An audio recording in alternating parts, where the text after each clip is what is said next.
వరద ప్రభావిత ప్రాంతాల్లో ఎమ్మెల్యే దేవ వరప్రసాద్ పర్యటించారు. వరద బాధితులను పరామర్శించి అండగా ఉంటామని ధైర్యం చెప్పారు. ఈ సందర్భంగా బాధితులకు నిత్యావసర సరుకులను పంపిణీ చేశారు. ముంపు ప్రాంతాల ప్రజలు ఎటువంటి ఇబ్బందులు పడకుండా అన్ని చర్యలు అధికారులు చేపట్టామన్నారు. ఇక వరద ఉధృతి మరో 2-3 రోజులు ఇలాగే ఉండే అవకాశం ఉందని, అప్పటి వరకు అంతా అప్రమత్తంగా ఉండాలని సూచించారు.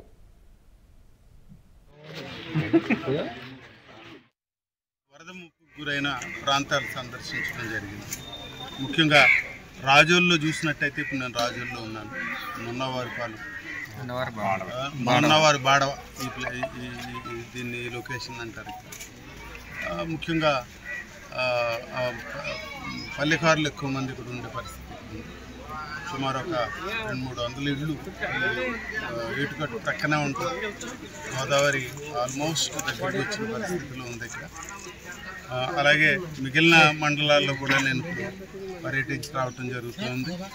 ముఖ్యంగా మల్కిపురంలో చూస్తే రామరాజు లంక, దాంట్లో బాడవ, పేరమ్మ మేరక, అలాగే బర్రివారి గ్రూపు, తర్వాత ఇటు సెకండరీ వెళ్ళేటప్పటికి కొత్త లంక, అప్పన్ రౌండ్ లంక, ఓఎన్జీసీ కాలనీ, అలాగే టేక్సిట్వాలు, లాకుపేట, ఇలాగా ఈ గోదావరి ఒడ్డున ఉన్న ప్రాంతాలన్నీ కూడా ముఖ్యంగా ఈ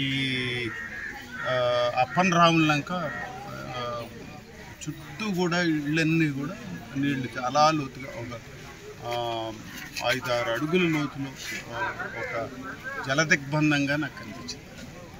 బోట్ మీద సుమారు ఒక 1/2 కిలోమీటర్లు ట్రావెల్ చేసి ఆ కాలనీ వెళ్ళటం, అక్కడ ఉన్న వాళ్ళకి